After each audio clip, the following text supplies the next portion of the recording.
लोगों ने इकोनॉमिक्स का चैप्टर 1 कंप्लीट किया था, इंट्रोडक्शन ऑफ माइक्रो इकोनॉमिक्स। ठीक है, क्योंकि आपका एग्जाम नज़दीक आ गया तो इंट्रोडक्शन में टाइम वेस्ट नहीं करते हैं। तो इंट्रोडक्शन मैंने कल कराया था वो माइक्रो इकोनॉमिक्स का, उसी का चैप्टर 2 है वॉल्यूम 2 से, नेशनल इनकम अकाउंटिंग। तो नेशनल इनकम का अकाउंटिंग कैसे करते हैं उसके बारे में समझाता है। तो फास्ट ट्रैक रिविजन है तो रेगुलर की तरह तो होगा नहीं, और समझ आ जाए उस तरह का लेवल का होगा। ठीक है, तो हम लोग स्टार्ट करेंगे नेशनल इनकम अकाउंटिंग। उससे पहले जानते हैं कि होता क्या है। तो नेशनल इनकम जो होता है, जो आप बार बार सुनते होंगे कि जीडीपी गिर गया है, बढ़ गया है, तो कैसे कैलकुलेट करते हैं उसके बारे में जानना है। ये chapter as a theoretical basis से जाइएगा तो बहुत भास्ट लगेगा, मतलब एज ए थ्योरी देखिएगा कि मतलब बहुत ही formula formula formula formula formula, तो बहुत ज़्यादा भास्ट लगेगा। लेकिन वही सम बेसिक कंसेप्ट है जो आप फंडामेंटली इसको करेंगे तो बहुत ज़्यादा ईजी हो जाएगा। तो हम लोग इसको फंडामेंटल पहले समझेंगे, उसके बाद एज ए बुक का लैंग्वेज में पढ़ेंगे। ठीक है, और टाइम भी ज़्यादा नहीं है तो उसके हिसाब से करेंगे, क्योंकि आपका एग्जाम भी स्टार्ट होने वाला है रिसेंट, तो उसके हिसाब से चैप्टर 2 का स्टार्ट करते हैं। तो नेशनल इनकम अकाउंटिंग, तो सबसे पहले फंडामेंटली जानते हैं कि होता क्या है, क्योंकि वो जान लेंगे ना उसके बाद सारा फार्मूला आपका क्लियर हो जाएगा A to Z, थोड़ा सा बचेगा। और कैलकुलेट करना भी आप सीख जाएंगे कि नेट इनकम कैसे कैलकुलेट करते हैं। ठीक है, जीडीपी कैसे कैलकुलेट करते हैं, एनएनपी कैसे कैलकुलेट करते हैं, एनआईएफए क्या होता है, तो सारा चीज़ देखेंगे। सबसे पहले स्टार्ट करते हैं हम लोग फंडामेंटल से, सीखते हैं कि होता क्या है। उसके पहले हम लोग जानते हैं कि नेशनल इनकम अकाउंटिंग में पढ़ना क्या क्या है। जो चैप्टर है उसमें पढ़ना क्या क्या है। वैसे तो आपका एग्जाम है तो आपको पता होना चाहिए कि अभी तक की, क्योंकि एग्जाम में ज़्यादा टाइम बचा नहीं है, अब तो रिवीजन कर रहे होंगे आप लोग, तो सब पता होना चाहिए। फिर भी एक बार देख लीजिए कि some basic concept micro economic के बारे में कंसेप्ट बताता है, circular flow of inflow of income and method का बताता है, और कैलकुलेट करना है नेशनल इनकम किस किस मेथड से, प्रोडक्ट वैल्यू मेथड से, एक्सपेंडिचर मेथड से, इनकम मेथड से, फैक्टर कॉस्ट और बेसिक प्राइस और मार्केट प्राइस मेथड से। और सम माइक्रो इकोनॉमिक आइडेंटिटी बताता है, और नेशनल नॉमिनल रियल जीडीपी के बारे में, और जीडीपी एंड वेलफेयर। तो इतना ही सारा चीज़ पढ़ना है, तो इसको स्टार्ट करते शुरू से। ऐसे मतलब थियोरेटिकल जाएंगे तो बहुत ज़्यादा लेंदी हो जाएगा पूरा बुक, और ये बुक जो है एनसीईआरटी के बुक से लिया गया है। ठीक है, तो ये नोट्स पहले आप डाउनलोड कर लीजिएगा, डिस्क्रिप्शन में लिंक दे देंगे जो वहाँ से बनाया गया है डिस्क्रिप्शन के लिंक से। ठीक है, तो अनपैरलर का टेलीग्राम लिंक है, वो लिंक नीचे में दे देंगे, वहाँ पे नोट शेयर कर दिया गया है, तो वहाँ से आप डाउनलोड कर लीजिएगा पढ़ने के लिए। ठीक है, तो सबसे पहले हम देखते हैं।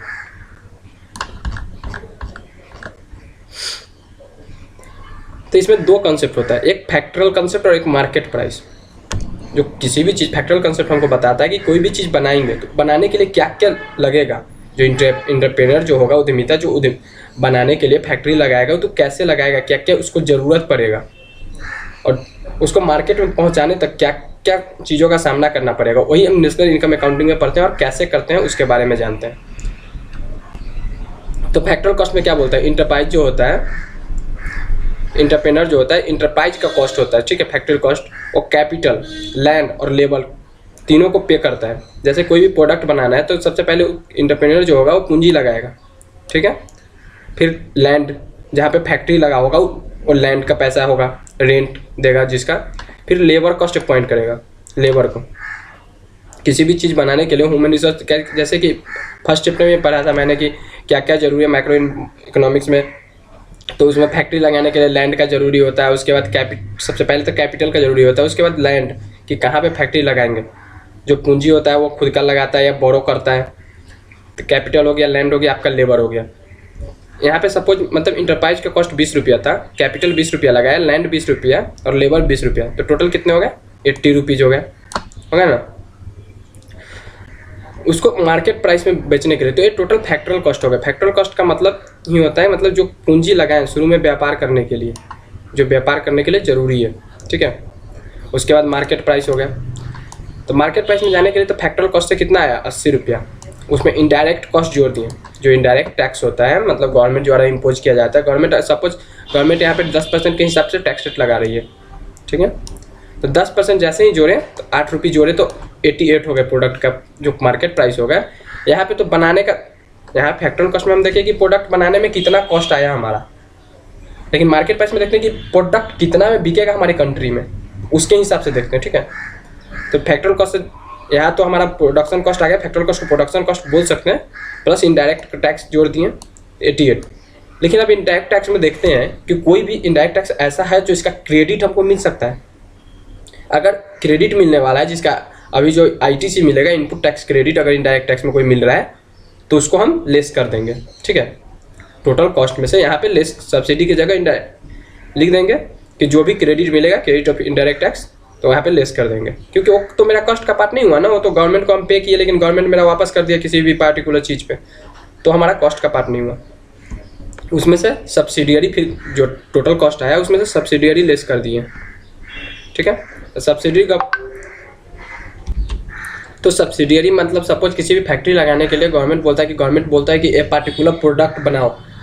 जैसे मोबाइल ही बनाने के लिए गवर्नमेंट, अगर सपोज मोबाइल ऐसे नहीं है, लेकिन मोबाइल पे बोल दिया कि गवर्नमेंट की मतलब वो तो मोबाइल बनाओ, हम 3 रुपया का सब्सिडी देंगे, और हमने मोबाइल बनाया तो मेरा टोटल कॉस्ट अगर 80 रुपया आया, ठीक है, और फिर इनडायरेक्ट टैक्स उस पर इम्पोज किया गवर्नमेंट 88 का, फिर ITC उसमें कुछ था नहीं, गवर्नमेंट सब्सिडी दिया, क्योंकि गवर्नमेंट बोला था कि प्रोडक्ट बनाओगे तो हम सब्सिडी देंगे तुमको। तो जैसे ही मैंने ये प्रोडक्ट बनाया तो गवर्नमेंट ने 3 रुपया का सब्सिडी दिया, तो टोटल कॉस्ट आपका आ गया 85 रुपीज़, ठीक है। मार्केट प्राइस मेरा कितना हो गया 85, फैक्टरल कॉस्ट कितना हो गया 80, लेकिन सब्सिडी से पहले कितना कॉस्ट हो गया 88। तो सपोज के लिए एग्जांपल था, तो आपको दोनों क्लियर हो गया अगर फैक्टरल कॉस्ट और मार्केट कॉस्ट। फैक्टरल कॉस्ट में क्या क्या आता है, जो प्रोडक्ट को बनाने के लिए जो भी कॉस्ट लगते हैं उसको फैक्टरल कॉस्ट में लेते हैं। मार्केट प्राइस, जो मार्केट तक पहुँचाने में जो भी कॉस्ट इनडायरेक्ट टैक्स लगा, जो गवर्नमेंट का पॉलिसी का, अब ऐसा नहीं कि आप मार्केट तक पहुँचाने में आप ट्रांसपोर्ट का कॉस्ट जोड़ दोगे, ठीक है। इतना तक लगता है आपको क्लियर हो जाना चाहिए, ठीक है। उसके बाद GDP का कंसेप्ट समझते हैं कि GDP, तो GDP पढ़ने के लिए सबसे पहले जानते हैं कि GDP होता क्या है। तो GDP उसको बोलते हैं ग्रॉस डोमेस्टिक प्रोडक्ट। किसी भी देश का जो पर कैपिटा इनकम तो अलग चीज़ हो गया, लेकिन GDP जो होता है देश का आर्थिक व्यवस्था को जानने के लिए जो मेजरमेंट किया जाता है वो GDP पे किया जाता है, कि देश का GDP हाई है, लो है, GDP का इनकम कितना है। GDP का जो कैलकुलेट करते हैं उसमें total goods and service produce in country, जो देश में टोटल कॉस्ट गुड्स और सर्विस का प्रोडक्शन करते हैं, किसी को सर्विस देते हैं, तो सारा GDP में कैलकुलेट करते हैं, मेजर करते हैं, तो उसी से देश का इनकम निकाला जाता है, ठीक है, कि देश का जो डेवलपमेंट का प्रोडक्ट है, कि ठीक है, सॉरी। तो हम लोग ऐसे समझते हैं, जैसे GDP एट मार्केट प्राइस, तो उसको फैक्टरल कॉस्ट पे ले जाना है, ठीक है। तो फैक्टरल कॉस्ट पे ले जाने के लिए क्या क्या करेंगे, तो मार्केट प्राइस अगर यहाँ पे है उसमें से जितना भी इनडायरेक्ट टैक्स घटा है, तो या तो फैक्टरल कॉस्ट में यहाँ पे देखते हैं, जैसे मार्केट प्राइस में जैसे ही सब्सिडी घटा है तो सब्सिडी का एड बैक करेंगे, जैसे ही जोड़ेंगे तो यहाँ पे मेरा कॉस्ट आ जाएगा, उसमें यहाँ पे ऐड किए हुए तो लेस कर देंगे इनडायरेक्ट टैक्स, तो फैक्टरल कॉस्ट पे आ जाएगा।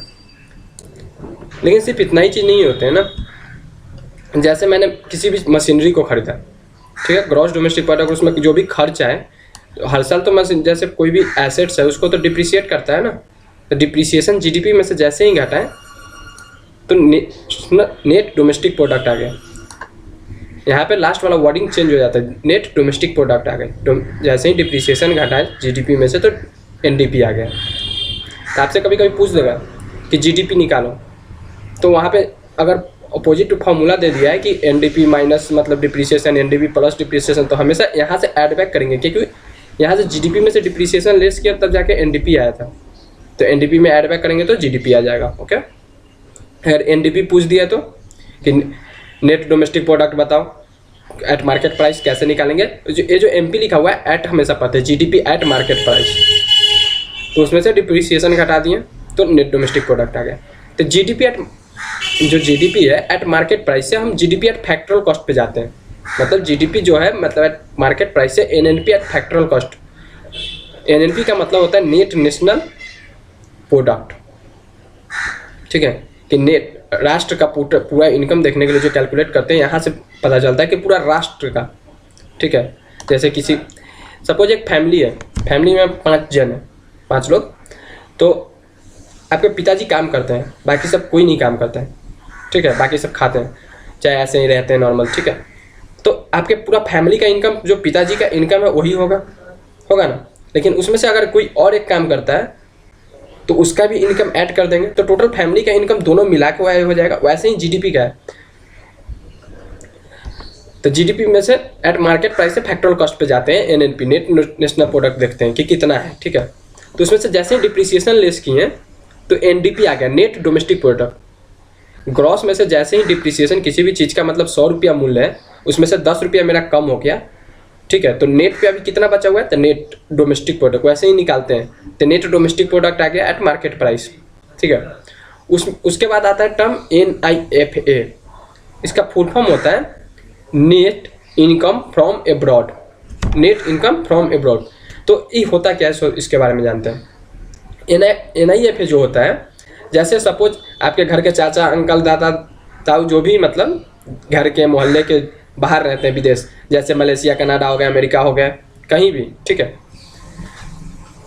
तो उनका जो वहाँ से कमाते हैं पैसे जो अर्न करते हैं वो तो अपने देश में भेज देते हैं, इंडिया, ठीक है, तो वहाँ पे कमाए और इंडिया में भेज दिए, तो उसी को बोलते हैं नेट इनकम फ्रॉम एब्रॉड,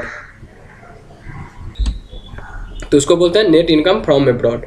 वैसे ही अपने देश के कुछ लोग हैं, मतलब बाहर के जो फॉरेन कंट्रीज के लोग हैं, वो अपने देश में आके काम करते हैं, तो वो यहाँ पे अर्न करके और बाहरी कंट्री में पैसे भेज दिए, ठीक है, तो उसमें से जब NIFA निकालेंगे तो NIFA इज इक्वल टू लिख देंगे कि टोटल अर्निंग जो फॉरेन कंट्री से अर्न होते हैं, जैसे टोटल फॉरेन कंट्री से मतलब हमारे चाचा उचा जो भी बाहर गए हुए थे वो 100 रुपया कमा के भेजे, लेकिन यहाँ जो बाहर के लोग कमाने आए हुए हैं, ठीक है, यहाँ पे कमा के 30 रुपया फॉरेन कंट्री में ले गए, तो नेट अभी कितना है 70 रुपया, तो 70 रुपया ऐड कर देंगे, ठीक है। नेट इनकम फ्रॉम एब्रॉड आपका कंसेप्ट क्लियर है ना, तो 70 रुपया ऐड करेंगे, तो जैसे ही नेट डोमेस्टिक प्रोडक्ट से अब नेशनल प्रोडक्ट बन जाएगा।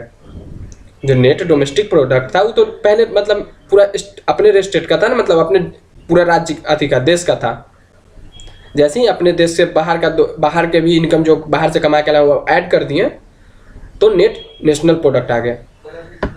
उसके बाद इनडायरेक्ट टैक्स जैसे ही घटा दिए, टोटल मतलब कॉस्ट हो गया, कॉस्ट में से जैसे ही इनडायरेक्ट कॉस्ट घटा दिया तो फैक्टरल कॉस्ट आ जाएगा, क्योंकि फैक्टरल कॉस्ट वहाँ पे कैलकुलेट करते थे ऊपर में, फैक्टरल कॉस्ट में जैसे ही इनडायरेक्ट टैक्स जोड़ते थे तो मार्केट प्राइस आता था। वैसे ही यहाँ पे देखते हैं कि यहाँ पे हमारा मार्केट प्राइस में है, तो ऐड बैक कर दिए, ऐड बैक ही नहीं करेंगे पहले, क्योंकि वहाँ तो मैं प्लस करते थे ना कॉस्ट, जैसे 100 रुपया का प्रोडक्ट था उस पर 10% गवर्नमेंट चार्ज कर दिया, तो 10 रुपया तो 110 110 हो गया, तो 110 मार्केट प्राइस हो गया। तो वैसे ही यहाँ पे है, तो मार्केट प्राइस में तो इनडायरेक्ट टैक्स पहले से लगा हुआ है, तो इनडायरेक्ट टैक्स जैसे ही लेस कर दिए यहाँ पे तो फैक्टरल कॉस्ट आ गया, ठीक है।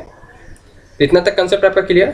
तो यहाँ से फिर से देख लेते हैं एक बार। GDP एट मार्केट प्राइस है, वहाँ से net national product at factoral cost पे जाना है। तो GDP एट मार्केट प्राइस में से डिप्रिसिएशन को लेस करेंगे तो net domestic product at market price आ जाएगा। उसमें net income from abroad add करेंगे तो net national product at market price आ जाएगा। उसमें से लेस करेंगे नेट इनडायरेक्ट टैक्स, तो net national product at factoral cost आ जाएगा। ओके, उसके ऊपर का कंसेप्ट है। उसके बाद सेम ही चीज़ है, मतलब इसमें भी देखते हैं अपोजिट डायरेक्शन से। अगर GDP में डायरेक्ट NIFA जोड़ दिए तो G की जगह क्या हो जाएगा, ग्रॉस का ग्रॉस ही रहेगा, G की जगह नहीं होगा, N होगा, ठीक है। यहाँ पे N चेंज होगा मिड वाला, क्योंकि ग्रॉस डोमेस्टिक प्रोडक्ट है, उसमें से NIFA जोड़ दिए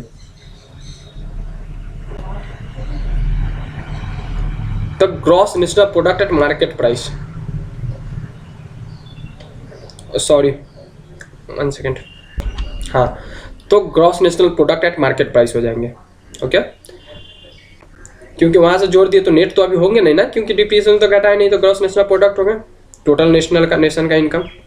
उसमें से इनडायरेक्ट टैक्स जैसे ही घटाएंगे तो ग्रॉस नेशनल प्रोडक्ट एक फैक्टरल कॉस्ट पे आ जाएगा, क्योंकि यहाँ पे मार्केट प्राइस था, मार्केट प्राइस से फैक्टरल कॉस्ट पे आने के लिए इनडायरेक्ट टैक्स लगा हुआ है मार्केट प्राइस में, तो इनडायरेक्ट टैक्स लेस किए तो फैक्टरल कॉस्ट पे आ गया। ओके, जैसे ही gross national product at factoral cost है, उसमें से डिप्रिसिएशन लेस करेंगे, तो डिप्रिसिएशन लेस करते ही नेट नेशनल प्रोडक्ट GNP में से डिप्रिसिएशन लेस किए तो NNP आ जाएगा, क्योंकि नेट पे तो आएगा ही ना। ग्रॉस में से जैसे डिप्रिसिएशन कम किया, जैसे 100 रुपया है मेरा, 10 रुपया किसी भी सामान का वैल्यू कम गया तो वो 90 पे है अभी ना, तो NNP एट फैक्टरल कॉस्ट हो गया। ओके, वैसे ही एक और एग्जाम्पल देखते हैं। यहाँ पे एग्जाम्पल नहीं, मतलब सारा मेथड ही है, ठीक है, उसके अकॉर्डिंग देख रहे हैं हम लोग। जैसे GDP में से पहले इनडायरेक्ट टैक्स घटा दिए, तो GDP मार्केट प्राइस पे था, तो जैसे इनडायरेक्ट टैक्स घटाया तो फैक्टरल कॉस्ट पे आ जाएगा। उसमें NIFA ऐड कर दिए, तो NIFA ऐड किया तो क्या हो गया, ग्रॉस डोमेस्टिक प्रोडक्ट जो था वो जीएनपी एट फैक्टोरियल कॉस्ट हो जाएगा, या सॉरी गलत हो गया था, misprint, GNP at factorial cost हो जाएगा, gross national product at factorial cost हो जाएगा, ठीक है। उसमें से जैसे ही डिप्रिसिएशन लेस करेंगे तो ग्रॉस में से, तो net national product at factorial cost हो जाएगा। Okay, are you clear? ठीक है, तो यहाँ से सारा फॉर्मूला टाइप होगा। जैसे एनएनपी एट फैक्टोरियल कॉस्ट आपको दे दिया कि कैसे निकालेंगे, तो आपको एनएनपी में एट मार्केट प्राइस दिया हुआ है, यहाँ कुछ भी दिया हुआ है, तो इस फॉर्मूला पे बैठाएंगे तो सीधा से क्लियर हो जाएगा। जैसे अभी आपको निकालने के लिए बोल दिया कि नेट डोमेस्टिक प्रोडक्ट निकालो, net domestic product at market price निकालो, तो आप कैसे निकालिएगा? अगर या तो आपको नीचे का डाटा दिया हो या ऊपर का, तो ऊपर का डाटा दिया हो तो जीडीपी एट मार्केट प्राइस में से डिप्रिसिएशन लेस करेंगे तो एनडीपी आ जाएगा एट मार्केट प्राइस। एनएनपी वैसे ही मार्केट प्राइस पे निकालने के लिए दे दे तो जीडीपी में से डिप्रिसिएशन लेस कर देंगे तो एनडीपी आ जाएगा, एनडीपी में एनआईएफए जोड़ देंगे तो एनएनपी आ जाएगा। वैसे ही एनएनपी एट फैक्टोरियल कॉस्ट निकालने बोल दे तो सारा डाटा दिया हुआ रहेगा, चाहे एनएनपी एट मार्केट प्राइस यहाँ तक तो निकाले, उसमें से इनडायरेक्ट टैक्स करा देंगे तो एनएनपी एट फैक्टोरियल कॉस्ट आ जाएगा। वैसे ही सेम चीज़ है, जीडीपी में से GNP eight market price direct बोल दे तो ऐड कर देंगे एनआईएफए, उसमें से नेट इनडायरेक्ट टैक्स जैसे ही लेस करेंगे तो जीएनपी एट फैक्टोरियल कॉस्ट हो जाएगा, डिप्रिसिएशन लेस करेंगे तो एनएनपी एट फैक्टोरियल कॉस्ट हो जाएगा। वैसे ही यहाँ पे जीडीपी एट मार्केट प्राइस में से एनआईटी का नेट इनडायरेक्ट टैक्स करेंगे तो जीडीपी फैक्टोरियल कॉस्ट पे आ जाएगा, जीडीपी फैक्टोरियल कॉस्ट में से जैसे ही ऐड करेंगे एनआईएफए तो एनएनपी एट फैक्टोरियल कॉस्ट आ जाएगा। एनएनपी फैक्टोरियल कॉस्ट में डिप्रिसिएशन लेस करेंगे तो एनएनपी एट फैक्टोरियल कॉस्ट आ जाएगा, नेट आ जाएगा ना। यहाँ पे सॉरी जी नहीं था, यहाँ पे एनएनपी था, ठीक है। NNP at factorial cost less में डिप्रिसिएशन तो एनएनपी एट फैक्टोरियल कॉस्ट आ जाएगा। तो उसका फुल फॉर्म अगर आपको दिक्कत होगा यहाँ पे समझने के लिए, तो यहाँ पे फुल फॉर्म आपका लिखा हुआ है, जीडीपी का फुल फॉर्म होता है ग्रॉस डोमेस्टिक प्रोडक्ट। कैलकुलेट कैसे करते ऊपर में देख लिए। वैसे ही एनडीपी तो net domestic product, depreciation GDP में से डिप्रिसिएशन लेस करेंगे तो एनडीपी आ जाएगा।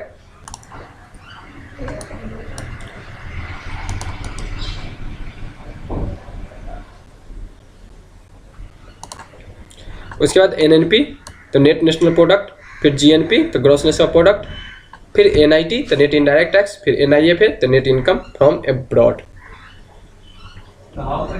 इतना क्लियर है आप लोगों का? इस पर कोई भी सम आएगा तो यहाँ से बना लीजिएगा, मतलब एकदम इजीली बन जाएगा। जो होता है ना, अगर यही समझने के लिए मतलब आप क्लास में पढ़े होंगे तो आपको पता होगा कि इतना इजी नहीं अंडरस्टैंड किए होंगे वहाँ भी, ठीक है। कोई दिक्कत नहीं आएगा इसमें, अगर दिक्कत आएगा तो आप कमेंट कर सकते हैं, कमेंट में आपको बता दिया जाएगा, ओके। और ये जो आप पढ़ रहे हैं नोट्स से, तो नोट्स टेलीग्राम चैनल पे दिया गया है, तो वहाँ से आप डाउनलोड कर लीजिएगा। अगर आप दूसरा सब्जेक्ट का भी रिवीजन करना चाहते हैं, कोई भी सब्जेक्ट जैसे कॉमर्स हो गया, मैं कॉमर्स में ईपीएस हो गया, बीएसटी हो गया, इकोनॉमिक्स तो आप अभी कर ही रहे हैं, फिर अकाउंट्स हो गया, तो चैनल को सब्सक्राइब कर लीजिएगा। या नेक्स्ट वीडियो के लिए भी आपका ईजी होगा, चैनल सब्सक्राइब कर लीजिएगा और बेल आइकन भी दबा लीजिएगा कि जब भी वीडियो अपलोड हो तो आपको नोटिफिकेशन मिल जाए, ठीक है। तो आगे देखते हैं बुक से।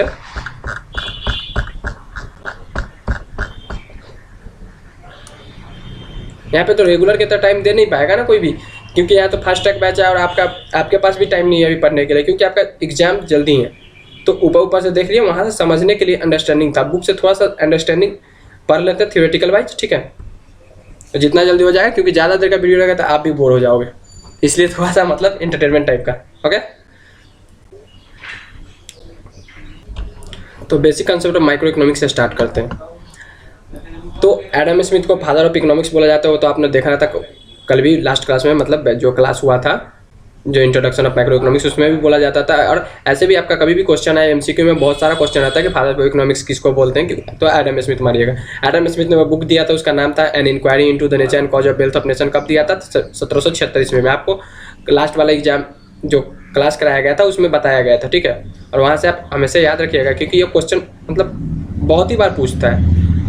और एज ए 12th आप देखिएगा तो 12th में तो लगभग टाइम्स पूछते हैं। तो यहाँ पे क्यों बताया गया? तो one of the final subject to call in economics today, Adam Smith ने इन्फ्लुएंस वर्क जो किए थे, an inquiry into the nature and wealth of nation. तो क्या बताता है?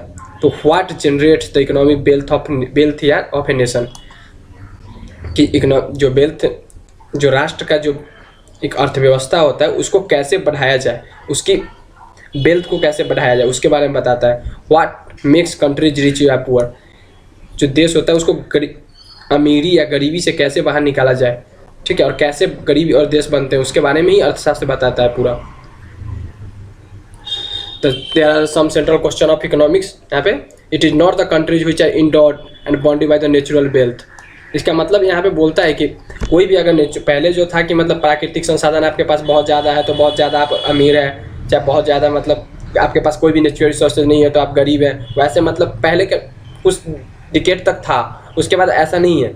उसके बाद बोलता है कि मतलब आपके पास मिनरल है, फॉरेस्ट है, जंगल है, फर्टिलाइजर है, नेचुरल रिसोर्सेज है, कोई भी चाहे, तो वैसे आप कंट्री रिच नहीं हो सकता। जैसे आपको एग्जांपल में दिया था कि अफ्रीका और लैटिन अमेरिका के बारे में, किसके पास नेचुरल रिसोर्सेज बहुत ज़्यादा है, लेकिन फिर भी एक वर्ल्ड के सबसे गरीब देशों में काउंट होते हैं। यहाँ पे लिखा है मिनरल और forest the most fertilizer land and naturally the richest country. In fact, the researchers of Africa and Latin America have some of the poorest countries in the world, whereas many prosperous countries have scarcely natural wealth. आगे देखते हैं, the economic wealth और well-being a country thus does not necessarily depend on the mere possession of resources. Resources को अपने अंदर रखने के लिए मतलब से कंट्री डेवलप नहीं होता। तो यहाँ पे बोलता है कि फ्लो ऑफ प्रोडक्शन, कि कैसे उस रिसोर्सेज का प्रोडक्शन किया जाए और इनकम जनरेट किया जाए। The resources use in generating the flow of production, how the consequences income and wealth are generated from the process, कि वो जो रिसोर्सेज है उसका प्रोसेस करके, ठीक है, उसका यूज करके इनकम जनरेट करे और वेल्थ बनाए कंट्री का। People combine their emergence with natural and man-made environment with the certain social and technological structure to generate flow of production. Then जो टेक्नोलॉजी है, ठीक है, जो इंसान बनाए टेक्नोलॉजी, उसको नेचुरल रिसोर्सेज को यूज करके उस टेक्नोलॉजी के जरिए प्रोडक्शन जनरेट किया जा सकता है। In the modern economy setting the flow of production rise out of production of commodity goods and service by million of enterprise large and small, but what happens, these commodities are being produced, each producer and commodity intend to sell the output. now बोलते हैं, आगे देखते हैं, the so from the smallest item like pin या bottom, largest one like aeroplane, automobile, jet, machinery, sellable product, sellable service like that one of the doctor, lawyer, financial consultant, the goods and service produced are to be sold by consumer। ठीक है, तो पहले के हिसाब से मतलब आप इतना तक जो बताया उसके हिसाब से देखते हैं। तो उसमें बोला था कि कोई भी कंट्री नेचुरल रिसोर्सेज होने से ही सिर्फ अमीर नहीं हो सकता, उसका यूज करके उस रेवेन्यू जनरेट करने के लिए बनाए, तब जाके कोई भी कंट्री डेवलप करता है। ठीक है, उसके हिसाब से बोलता है कि अब पहले की तरह मतलब नेचुरल रिसोर्सेज होने से ही सिर्फ नहीं होता है, वहाँ पे मैन्युफैक्चरिंग एंटिटी जो आज के ज़माने में मैनमेड टेक्नोलॉजी उसको यूज करके, जैसे छोटा चीज़ से लेकर बड़ा बड़ा चीज़ तक, जैसे पिन से लेकर ऑटोमोबाइल में मतलब एरोप्लेन, ऑटोमोबाइल से मशीनरी तक बनाए, या सर्विस सेक्टर में भी doctor, lawyer, financial consultant, goods and service produce to be consumer. ये सभी देश को आर्थिक अर्थव्यवस्था में मदद करते हैं, जो अर्थशास्त्र के लिए। उसके बाद फाइनल गुड्स का एग्जांपल आता है। फाइनल गुड्स किसको बोलते हैं? फाइनल गुड्स उसको बोलते हैं जिसका कैरेक्टरिस्टिक चेंज नहीं किया जा सकता। जैसे मतलब एक शर्ट है, तो शर्ट क्या है, मतलब सबसे पहले कॉटन का रेशम बना, सिल्क से सिल्क याम निकला, ठीक है, जो सिल्क का याम का धागा निकला, सिल्क से सिल्क याम का धागा निकला, धागा को मशीन में भेजा गया, मशीनरी वो धागा को एक सीट में तैयार किया, जो कपड़ा का सीट होता है उसमें तैयार किया, फिर उसके टेलर के पास गया या फैक्ट्री में गया, फैक्ट्री कटिंग करके उसको पार्टिकुलर शर्ट में कन्वर्ट कर दिया। तो शर्ट जो होता है इंडिविजुअल के लिए एक पार्टिकुलर कैरेक्टरिस्टिक में आ गया, उसका कैरेक्टरिस्टिक अब चेंज नहीं किया जा सकता है ना, कैरेक्टरिस्टिक को खो सकता है। शर्ट का मतलब शर्ट ही होता है, शर्ट का मतलब आप ये नहीं बोल सकते हो कि कपड़ा का मतलब जो बंडल है वो है।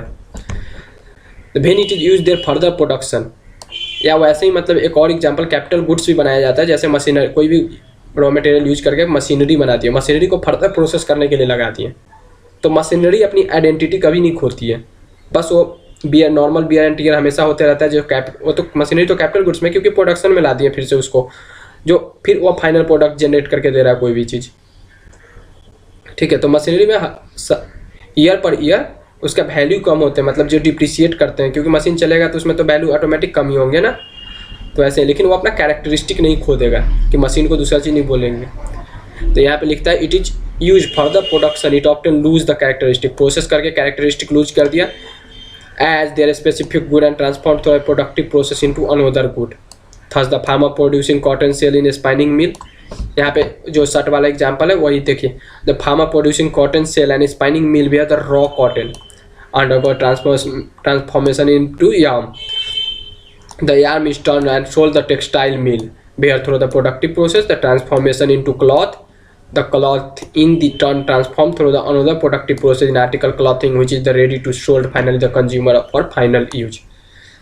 ठीक है, तो यहाँ पे किसान यहाँ पे कॉटन का सबसे पहले वो जो रेशम होता है उसको निकाला, उससे धागा बना, धागा से मतलब फैक्ट्री में टेक्सटाइल मिल में भेज दिया, वहाँ से सीट बना, उसके बाद जो क्लॉथ बना, और क्लॉथ जो कपड़ा बना, जो शर्ट जिसके बारे में बोला है कि शर्ट फाइनल यूज के लिए आ गया उसके बारे में बताया है। ठीक है, exam on the final goods be are distinguish between consumption goods and capital goods. जो फाइनल गुड्स होते हैं उसमें दो तरह के होते हैं, एक कंजप्शन जो यूज किया जाएगा, जैसे शर्ट यूज किया गया लेकिन वैसी मशीनरी बना तो मशीनरी को फिर फर्दर प्रोडक्शन के लिए यूज किया गया। ठीक है, तो यहाँ पे बताता है, उसका डिफिनीशन बताया यहाँ पे, तो consumption goods and consumer goods, the goods like to food और clothing and service like reactive recreation that are consumed when purchased by their ultimate user. जो अल्टीमेट यूजर हो मतलब जो यूज करने के लिए खरीदा, जैसे मैंने एक शर्ट मार्केट से लिया तो इसका मैं फर्दर प्रोसेस नहीं करूँगा, ओके, इसको पहनूंगा, तो कंजप्शन गुड हो गया। उसके बाद कैपिटल गुड्स के एग्जांपल आते हैं यहाँ पे, तो गुड्स आर ड्यूरेबल कैरेक्टर, ठीक है, यूज्ड इन प्रोडक्शन प्रोसेस, जो फर्दर प्रोडक्शन के लिए यूज किया गया machinery, these are tools implements and machines. क्या क्या कैपिटल गुड्स जो हो गया, ड्यूरेबल कैरेक्टरिस्टिक हो गया, जो फर्दर प्रोडक्शन के लिए यूज किया गया।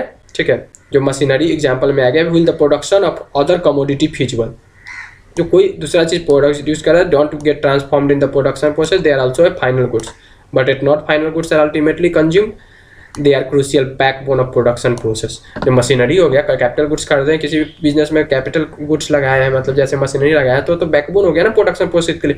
अब बिना मशीन का प्रोडक्शन तो हो नहीं पाएगा। In adding the enable the production take place, these goods are part of capital, one of the crucial factors of production which productive enterprises invest, and they continue to enable the production process to enable continuous cycle of production. These are capital goods are gradually undergo wear and tear and thus are repair and gradually replace over time. तो यहाँ पे same चीज़ बोला कि year per year, मतलब यहाँ पे normal छोटी मोटी टूट फूट मशीनें में होती रहती है और उसको रिपेयर का जरूरी पड़ते रहता है, और कुछ सालों बाद मतलब जैसे एसेट्स का लाइफ मेरा 10 साल बाद उसको रिप्लेस करती है।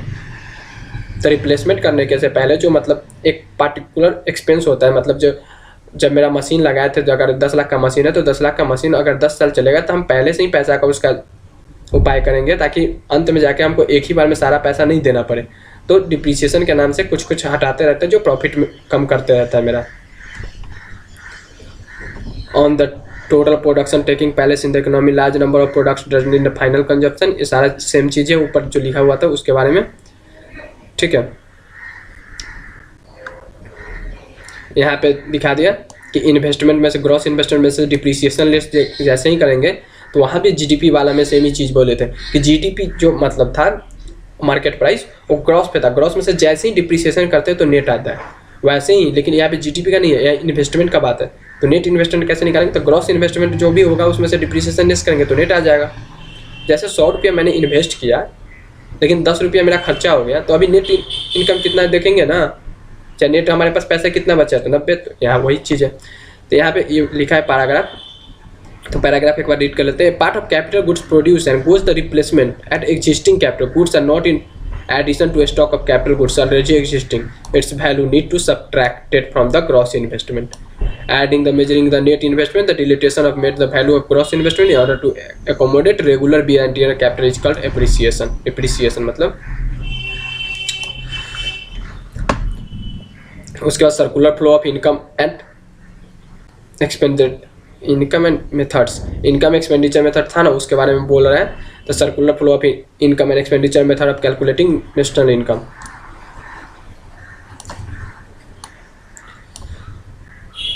तो यहाँ से देखते हैं, मतलब तो ज़्यादा पढ़ना तो टाइम का वेस्टेज हो जाएगा ना, अभी तो और टाइम तो है नहीं आपके पास, तो कुछ पर्टिकुलर टॉपिक सब करेंगे। तो description of economy previously section enable that rough idea एक लेते हैं कैसे करते हैं। To simply economy without a government external trade or saving up MA function, the house hold receive A payment, जैसे मतलब गवर्नमेंट को छोड़ देते हैं, एक्सटर्नल ट्रेड को छोड़ देते हैं, सेविंग को छोड़ देते हैं। House hold receive A payment from the firm productive activity, ठीक है। दे में fundamentally 4 kinds of contribution that made during the production and good service, contribute for human labour, किसी भी चीज़ को प्रोडक्शन करेंगे तो ह्यूमन लेबर के लिए जो कंट्रीब्यूट किए, रिम्यूनरेशन पेड किए, वेजेज पेड किए, जो आदमी काम करने हमारे यहाँ आएगा, जो भी फैक्ट्री हम लगाए हैं, चाहे जो भी हम सपोज अगरबत्ती बनाते हैं, हमारे यहाँ जो काम करने आएगा वो तो अपना वेजेज लेगा ही ना। जो हम पूंजी लगाएं, चाहे लोन उठाएं, उसका इंटरेस्ट भी पेड करना पड़ेगा, इंटरप्राइज होना चाहिए, प्रॉफिट होना चाहिए, तभी तो बिजनेस करेंगे ना। और फिक्स नेचर का जैसे एसेट्स होना चाहिए जहाँ पे वो हम बिजनेस करेंगे, तो वही यहाँ पे लिखा है देखिए, the contribution made by human labour. तो ह्यूमन लेबर को क्या देते हैं, remuneration for the called wages. फिर कैपिटल हो गया, कैपिटल के लिए क्या इंटरेस्ट मतलब देंगे। फिर कंट्रीब्यूट टू इंटरप्रेन्योर को क्या मिलता है, प्रॉफिट मिलता है। फिर फिक्स नेचुरल रिसोर्सेज क्या हो गया, लैंड हो गया, लैंड को क्या मिलता है, रेंट मिलता है, ठीक है। अगर कभी क्वेश्चन में पूछे कि ह्यूमन लेबर को क्या देंगे, तो वेजेस देंगे, यहाँ से क्वेश्चन आ सकता है, ठीक है। और कैपिटल पे क्या पेड करते हैं, तो इंटरेस्ट पेड करते हैं। इंटरप्राइज को क्या प्रॉफिट होता है, इनकम होता है, तो वो प्रॉफिट लेता है। फिक्स एसेट्स में क्या कौन सा होता है, कंपनी लगाने के, तो लैंड हो गया, जिसका लैंड को क्या पेड करते हैं, तो रेंट पेड करते हैं, ठीक है। ओके, यहाँ से फॉर्म का यहाँ पे एग्जाम्पल में भी समझाया है कि गुड्स एंड सर्विस, स्पेंडिंग पे, फैक्टर्स पेमेंट, सर्विस पे, फैक्ट्री सर्विस, ठीक है।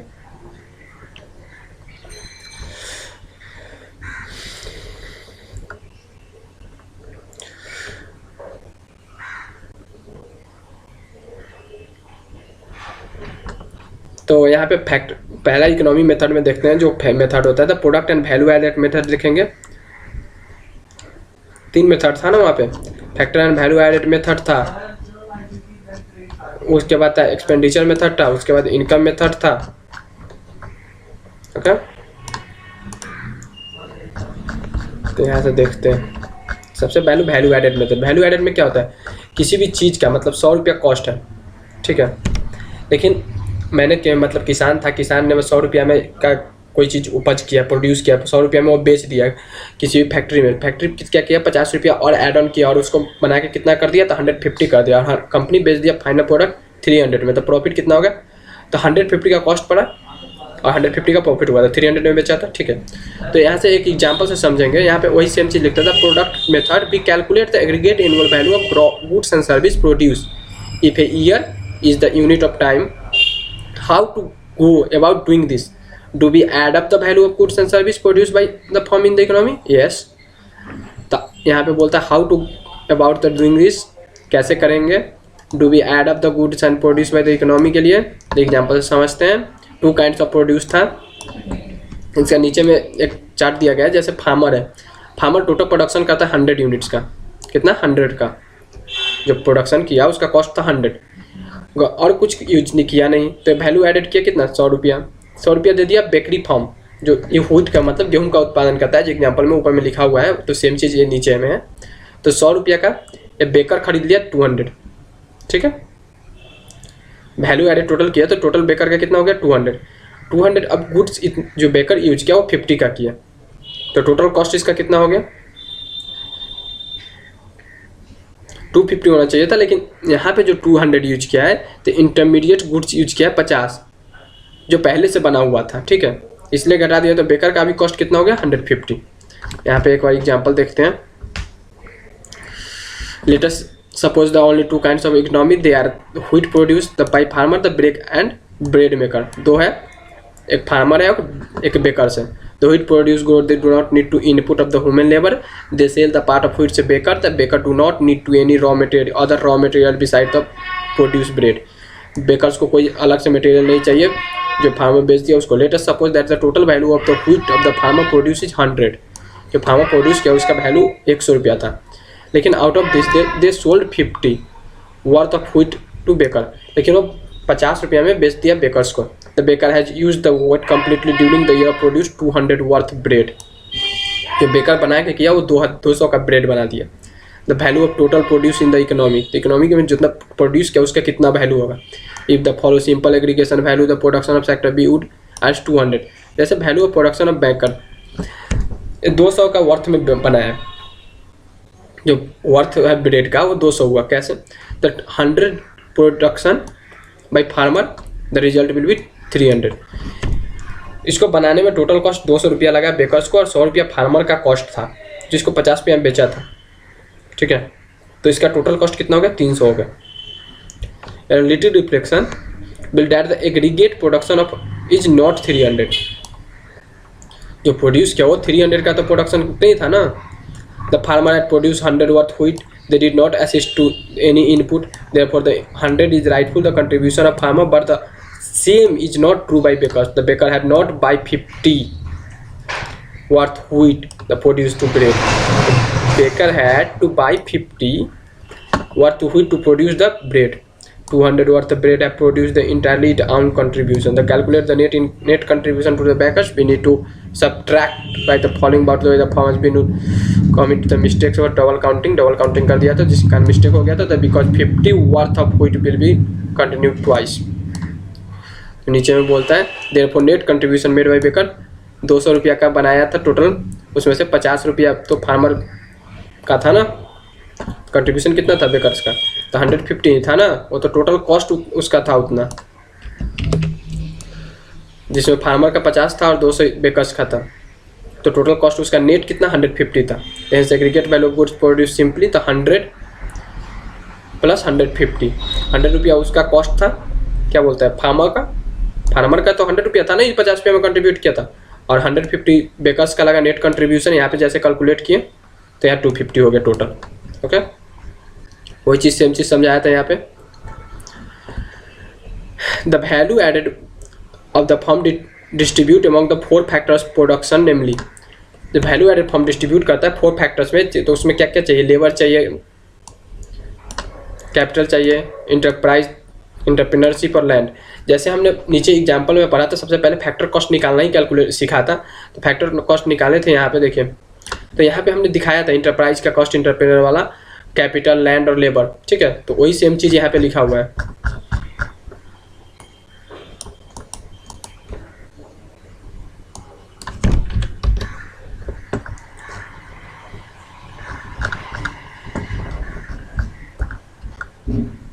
यहाँ पे सेम चीज़ ही लिखा हुआ है। उसके बाद यहाँ पे बोलता है, इसका भी एग्जांपल नीचे दिया हुआ है, तो if include depreciation at the value, नीचे से देखते हैं क्योंकि यहाँ तो बहुत ज़्यादा है तो टाइम लग जाएगा। उसके पहले ये देख लेते हैं, एक फॉर्मूला है, change in inventory of the firm during the year. कैसे निकालेंगे चेंज इन इन्वेंट्री, तो production during the firm, production कितना हुआ है ड्यूरिंग द ईयर, फर्म जो टोटल प्रोड्यूस किया उसमें से सेल कितना कर दिया, तो हमारे पास कितना है सो देखेंगे। सबसे पहले अगर अभी हमसे कुछ कोई पूछे कि हमारे पास कितने पैसे था, अगर 100 रुपया कोई हमको दिया था, ठीक है, लेकिन हम उसमें से 10 रुपया खर्चा कर दिए तो टोटल कितना 90। तो वैसे ही है, प्रोड्यूस टोटल कितना किया ड्यूरिंग द ईयर जो चेंज हुआ, तो produce of the firm during the year total production कितना था, उसमें से हमने बेच कितना दिया, मतलब बेच दिए तो खत्म हो गया ना, तो अभी कितना बचा है और यहाँ निकल जाएगा। Production of the firm, production कैसे निकालेंगे, तो value added plus intermediate goods use by the firm, जितना वैल्यू हम ऐड किए सो और इंटरमीडिएट जो भी यूज किए सो जोड़ देंगे तो निकल जाएगा।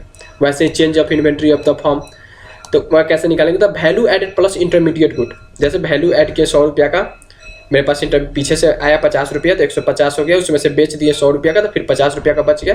यहाँ पे लेटेस्ट एग्जाम्पल भी देता है फिर से, unsold stock worth 100 beginning year में, प्रोड्यूस किया 1000 का, सेल किया 800 का, तो कितना बचा, 1000 का शुरू से था हमारे पास, 100 का प्रोड्यूस किया और 800 का बेचा, तो 1100 में से 800 300, therefore 200 is the difference between production and sales and 200 worth of the goods and changes in inventory, and this is the add 100 worth the inventory from started, hence the inventory will be add, the 100 plus 200 is 300, ठीक है।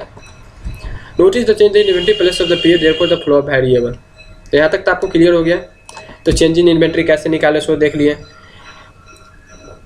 कि total production में से cell घटा दिए, चाहे अगर beginning से कोई बचा हुआ है तो टोटल बिगनिंग का ले लिए, प्लस जो प्रोड्यूस किए इस साल और ऐड कर दिए, उसमें से जो बेचे उसको माइनस कर दिए। ओके, यहाँ gross value added of the firm कैसे निकालेंगे, तो gross value added of the output produce by the firm, जो भी फर्म प्रोड्यूस किया, आउटपुट जो प्रोड्यूस किया है उसमें से लेस कर देंगे इंटरमीडिएट गुड यूज्ड। जो हम प्रोड्यूस किए हैं ग्रॉस वैल्यू एडेड निकालेंगे तो ग्रॉस वैल्यू एडेड में क्या क्या टोटल आ जाता है ना, जो प्रोड्यूस किए हम खुद प्रोड्यूस किए और दूसरे फर्म से लाए। फार्मर से मतलब जैसे बेकर वाला एग्जांपल था, बेकर में हम 200 रुपया लगाएं और फार्मर से 50 का लाएं, तो ग्रॉस वैल्यू एडेड कितना था निकाल देंगे यहाँ से 150 माइनस करके, क्योंकि अभी 200 था तो इसमें से माइनस करेंगे तो निकल जाएगा। सेम चीज़ है इस ये भी, तो GVAI ग्रॉस वैल्यू एडेड निकालेंगे अगर value of stock sales of the firm, फिर चेंजेज इन इन्वेंट्री, उसमें से लेस कर देंगे value of intermediate good use by the firm, जो बेचे उसको, जो इन्वेंट्री हमारे पास बचा है तो टोटल प्रोडक्शन आ जाएगा। टोटल प्रोडक्शन आएगा तो उसमें से इंटरमीडिएट गुड जो पीछे का यूज किया तो सेम एग्जांपल आ जाएगा। यहाँ से अगर देखेंगे तो टोटल आउटपुट प्रोड्यूस, जो आउटपुट प्रोड्यूस किया उसमें तो सेल करेंगे, जो इन्वेंट्री चेंज हुआ तो टोटल आउटपुट आ जाएगा ना। ठीक है, यहाँ पे जैसे दिया change in inventory of the firm during the year, the production of the firm during the year, जितना टोटल प्रोडक्ट्स की प्रोड्यूस किए सो सेल किए तो, और यही फॉर्मूला सेम निकालेंगे सेल के लिए यहाँ पे आउटपुट के लिए, तो ये वाला पॉइंट ऐड हो जाएगा, changes in inventory plus sales, तो production of the during the year का फॉर्म आ जाएगा। ठीक है, तो प्रोडक्शन आ जाएगा टोटल, उसमें से वैल्यू एडेड घटा देंगे तो GVA आ जाएगा। चेंजेज में क्या आता है तो टोटल सेल्स, जो सेल्स किए अभी सो, और उसमें से इन्वेंट्री घटा दिए तभी चेंजेज इन इन्वेंट्री आ जाएगा। टोटल प्रोड्यूस किए मतलब 100 रुपया का, 100 रुपया में से 10 रुपया सेल कर दिए तो 90 रुपया का अभी बचा हुआ है। इसमें एग्जाम्पल समझते हैं, 100 का एग्जाम्पल लेते हैं, 100 रुपया का टोटल हम सेल किए, जो प्रोड्यूस के टोटल 100 रुपया, लेकिन 10 रुपया का हम दूसरे का यूज किए तो अभी 90 रुपया है। यहाँ पे सेम चीज़, ग्रॉस सेल्स कितना सेल्स किया, यहाँ पे प्रोड्यूस किए थे 100 का, ठीक है, तो यहाँ पे सेल उसमें से 80 का ही किए, 20 रुपया बचा हुआ था, 80 का सेल किया तो चेंजेज इन इन्वेंट्री, तो चेंजेज इन इन्वेंट्री यहाँ पे निकाले तो टोटल प्रोड्यूस कितना किए थे 100 किए थे, सेल कितना किया 80, तो 20 रुपया बचा हुआ था तो 20 रुपया यहाँ जोड़ दिए। सेल कितना किए थे 80, 80 20 100, उसमें से 10 रुपया हमारा यहाँ इंटरमीडिएट यूज किए थे तो 90 90 90 आ गया दोनों। ओके, वैसे net value added of the form का नेट वैल्यू कैसे निकालेंगे एडेड, तो ग्रॉस वैल्यू एडेड में से डिप्रिसिएशन लेस कर देंगे। ग्रॉस वैल्यू एडेड में से डिप्रिसिएशन जैसे ही लेस करेंगे तो नेट आ जाएगा। नीचे भी GDP वाला में फॉर्मूला में पढ़े थे GDP के लिए, तो GDP में से क्या करते थे, GDP में जैसे ही डिप्रिसिएशन लेस करते थे तो NDP आ जाता, नेट डोमेस्टिक प्रोडक्ट आ जाता था। GDP कैसे निकालते हैं सो देखते हैं यहाँ से,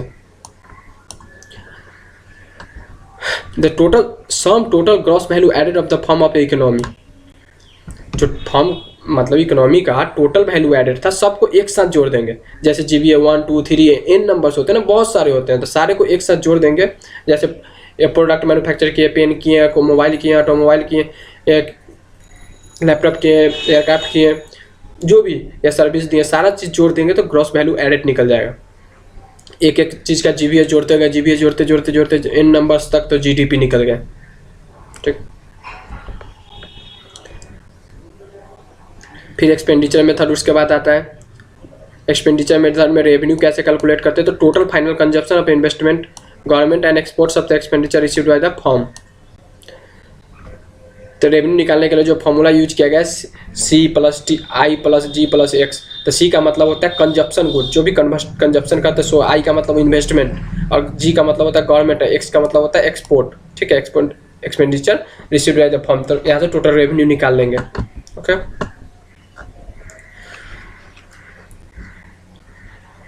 यहाँ पे सम का फॉर्मूला यूज किया, सेम ही चीज़ लिखा है जो यहाँ पे लिखा है, लेकिन सम का फॉर्मूला किया है 1 साल का लिया n नंबर्स तक सारा चीज़ का।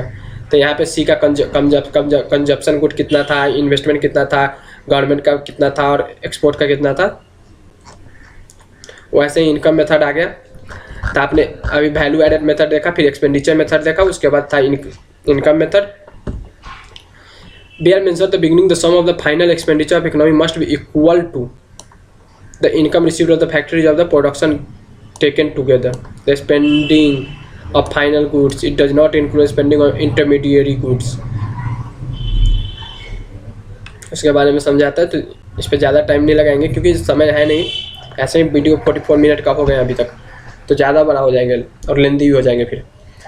तो GDP of the production of the value added method, तो रिकॉल एट वैल्यू एडेड में से सेल्स में से इंटरमीडिएट गुड घटा देंगे। तो वहाँ पे ऊपर में देखे थे सारा GDP में से वैल्यू एडेड में से value added value intermediate goods का वैल्यू एडेड ऑफ A का और वैल्यू एडेड B का जो दोनों का जोड़ दिए तो यहाँ पे आ जाएगा। जैसे सेल किया 50 का, इंटरमीडिएट कंजप्शन कुछ नहीं था, वैल्यू एडेड 50 का किए तो 200 हो गया, 200 में 50 तो 150, इंटरमीडिएट कंजप्शन घटाएंगे तो वैल्यू एडेड आ जाएगा ना टोटल। वैसे ही सेम चीज़ है जीडीपी का फॉर्मूला। यहाँ पे हमारा वैल्यू एडेड था 50, यहाँ पे 150 था, उसमें से जैसे ही वेजेज घटा दिए जो भी कॉस्ट मतलब, तो प्रॉफिट आ गया 20, 30 और 90 का। उसके बाद आता है factor cost basic principal in market price. तो इसको कैलकुलेट कैसे करते हैं, तो GBA at basic price, GBA का मतलब होता है ग्रॉस वैल्यू एडेड। उसको कैलकुलेट करने के लिए जीबीए एट फैक्टरल कॉस्ट लिए, उसमें से नेट प्रोडक्शन टैक्स जो प्रोड्यूस किए उसका टैक्स लगा दिए, तो जीबीए एट बेसिक प्राइस आ जाए। बेसिक प्राइस में जैसे ही नेट प्रोडक्शन टैक्स घटाएंगे,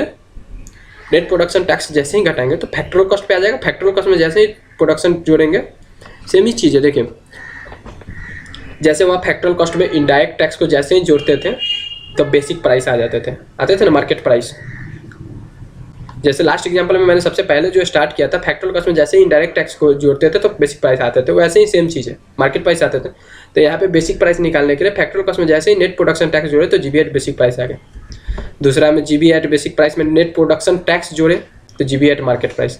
ये चीज़ तो आपको पता था, ये चीज़ तो कराया था ना मैंने। बेसिक प्राइस वहाँ पे फैक्टरल कॉस्ट लिखा हुआ था, बेसिक प्राइस की जगह फैक्टरल कॉस्ट में नेट प्रोडक्शन टैक्स जोड़े तो मार्केट प्राइस आ गया। तो वैसे ही सेम चीज़ है, लेकिन यहाँ बेसिक में नेट प्रोडक्ट टैक्स जोड़े थे, यहाँ पे नेट प्रोडक्शन टैक्स जोड़े थे। माइक्रो इकोनॉमी आइडेंटिटी में नीचे में जितना भी किए थे वो सारा यहीं से रिलेटेड था, पूरा चैप्टर यहीं से रिलेटेड थे। इतना जो ये पॉइंट है इससे रिलेटेड है। तो जीएनपी निकालना सिखाए थे। जीएनपी कैसे निकालते हैं, gross national product, the GDP plus factoral income earned from the domestic and production employed and factory income earned by the production world wide domestic company.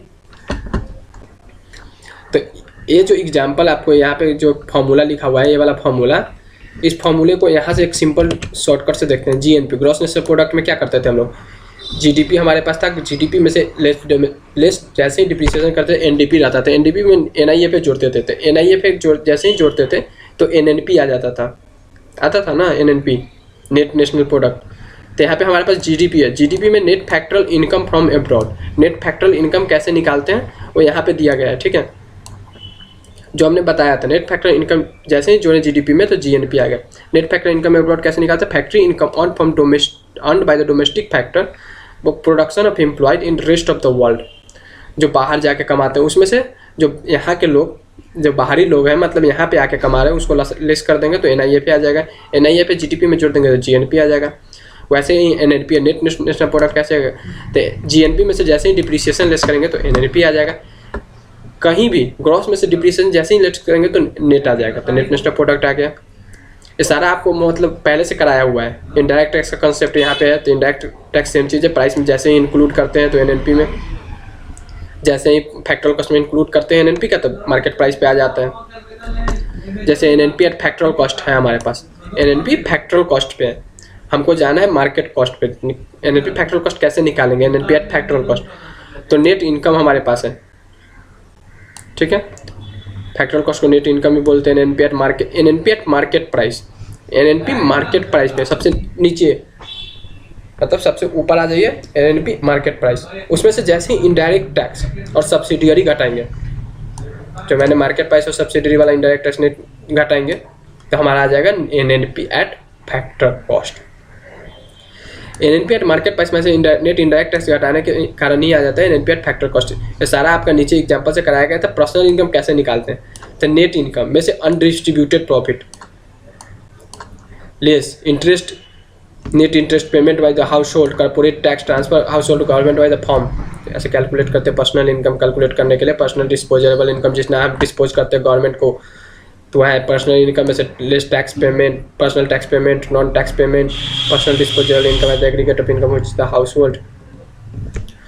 National disposable income and private income, national disposable income के बारे में बोलता है और private income. तो national disposable income जो होता है net national product at market price, other current transfer from the rest in the world, the factors income net domestic product in the private sector, national डेप्ट interest factor.